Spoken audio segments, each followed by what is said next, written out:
Iran की राजधानी Tehran में आज प्रधानमंत्री मनमोहन सिंह और पाकिस्तान के राष्ट्रपति आसिफ अली जरदारी के बीच मुलाकात होगी। दोनों ही नेता गुटनिरपेक्ष देशों के सम्मेलन में हिस्सा लेने के लिए ईरान में हैं। दोनों नेताओं की इस मुलाकात के दौरान भारत एक बार फिर से पाकिस्तान की धरती पर पनपने वाले आतंकवाद का मुद्दा उठा सकता है। मुंबई में 26 नवंबर 2008 को हुए आतंकी हमले के गुनहगार अजमल आमिर कसाब को भारत में सुनाई गई फांसी की सजा पर सुप्रीम कोर्ट ने कल ही मुहर लगाई है। ऐसे में दोनों देशों के बीच आतंकवाद के मुद्दे पर बातचीत की अहमियत और बढ़ जाती है। विदेश मंत्री एस.एम. कृष्णा ने भी कहा है कि कसाब के खिलाफ सुप्रीम कोर्ट के फैसले से पाकिस्तान को सबक लेना चाहिए। क्या मध्य वर्गीय लोगों की नजर में खूबसूरती ज्यादा जरूरी है? क्या मिडिल क्लास सुंदरता को तरजीह देता है? क्या सेहत पर भारी पड़ रहा है सौंदर्य?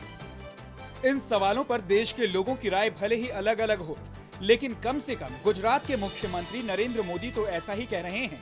मोदी ने अमेरिका के मशहूर अखबार वॉल स्ट्रीट जर्नल को दिए इंटरव्यू में साफ साफ कहा है कि आज के मध्य वर्गीय परिवार में लोग खूबसूरत दिखने पर ज्यादा ध्यान देते हैं। नरेंद्र मोदी की राय में मिडिल क्लास घरों की लड़कियां खूबसूरती के लिए सेहत से दूर भाग रही हैं।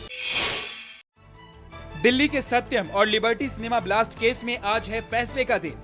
दिल्ली की 30 हजारी अदालत आज इस केस में फैसला सुनाएगी। 22 मई 2005 को हुए दोहरे धमाके में 2 लोगों की मौत हो गई थी, जबकि कई लोग जख्मी हो गए थे। 22 मई 2005 को पहला धमाका लिबर्टी सिनेमा पर हुआ था। शाम को करीब 8:15 बजे थिएटर में सनी देओल की फिल्म जो बोले सोनिहाल चल रही थी। तभी अचानक तेज धमाका हुआ। बम को लिबर्टी सिनेमा के भीतर सीट के नीचे लगाया गया था। इस ब्लास्ट में करीब 60 लोग जख्मी हो गए। दूसरा धमाका दिल्ली के पटेल नगर में सत्यम सिनेमा में हुआ। रात के करीब 8:45 बजे सत्यम सिनेमा के बाथरूम में तेज धमाके की आवाज सुनाई पड़ी। इस दोहरे ब्लास्ट में 2 लोगों की मौत हो गई थी। दिल्ली के 2 सिनेमा हॉल में हुए इन धमाकों के केस में बब्बर खालसा के सरगना जगतार सिंह हवारा समेत 8 लोग आरोपी हैं। गीतिका खुदकुशी केस की आरोपी अरुणा चड्ढा की आज दिल्ली की रोहिणी कोर्ट में पेशी होगी। अरुणा चड्ढा पिछले 14 दिनों से न्यायिक हिरासत के तहत जेल में बंद है। गीतिका ने अपने सुसाइड लेटर में अपनी मौत के लिए हरियाणा के पूर्व गृह राज्य मंत्री और MDLR कंपनी के मालिक गोपाल कांडा और अरुणा चड्ढा को जिम्मेदार ठहराया था। अरुणा चड्ढा MDLR कंपनी में HR मैनेजर के तौर पर काम करती थी।